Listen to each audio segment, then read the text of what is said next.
Imagine if every time you brushed your teeth, you expected yourself to deep clean the entire bathroom too. You'd probably put off brushing your teeth a lot more, even though you know it's good for you. I'm a personal trainer who works with women over 40 every day, and this is one of the biggest lessons I've learned. So many of us tend to turn exercise into a much bigger job than it needs to be, and it backfires. See, we don't usually just decide to start exercising on a whim. We decide that starting this Monday, we're going to lose the weight, improve our health, get serious about exercise this time, or else. So then in turn, we make the workouts themselves so much bigger too. We tell ourselves things like, if it's not at least 20 minutes, at least a couple of miles, at least a full workout, it doesn't count. And that's the trap. For so many of us, the problem isn't that we need more motivation. It's that we've accidentally made exercise require far too much of it in the first place. So what's the solution? Instead of asking, how do I motivate myself to exercise?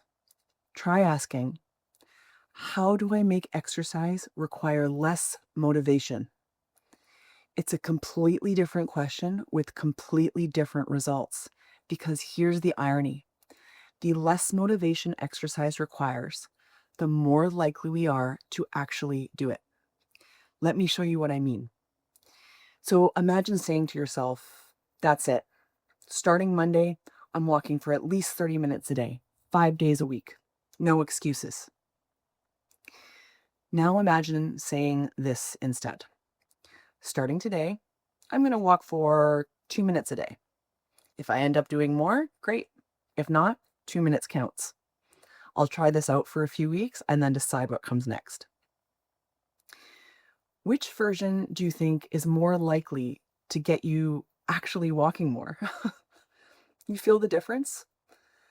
The first version requires a mountain of motivation to get started and even more motivation to stick with beyond a day or two.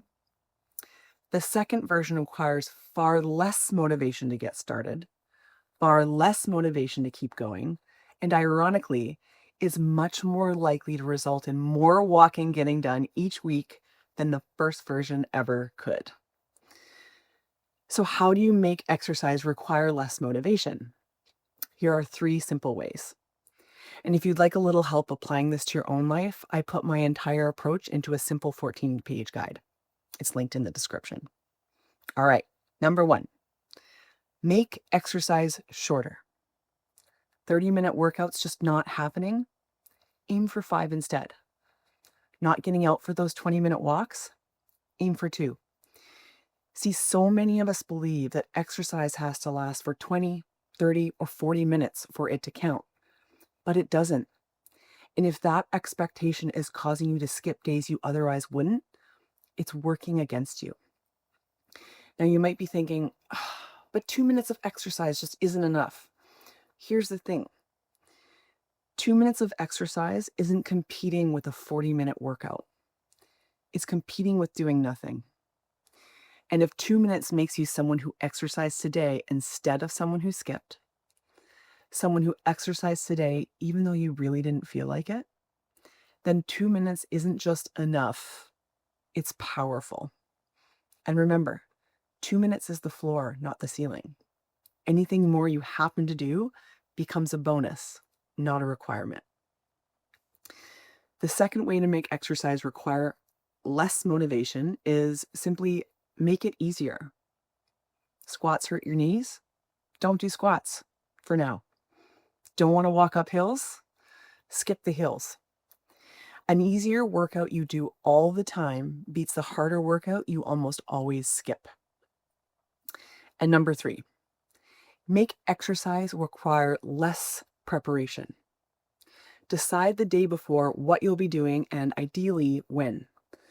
Leave your yoga mat rolled out where you need it or any equipment you need where you'll use it, and preferably somewhere where you're going to see it all the time. Or choose something that doesn't require any equipment at all. The point is to remove as many decisions and barriers as you can, because the easier you make it to start, the more likely you are to actually do it. This is your permission to lower the bar, to aim for less than you know you're capable of.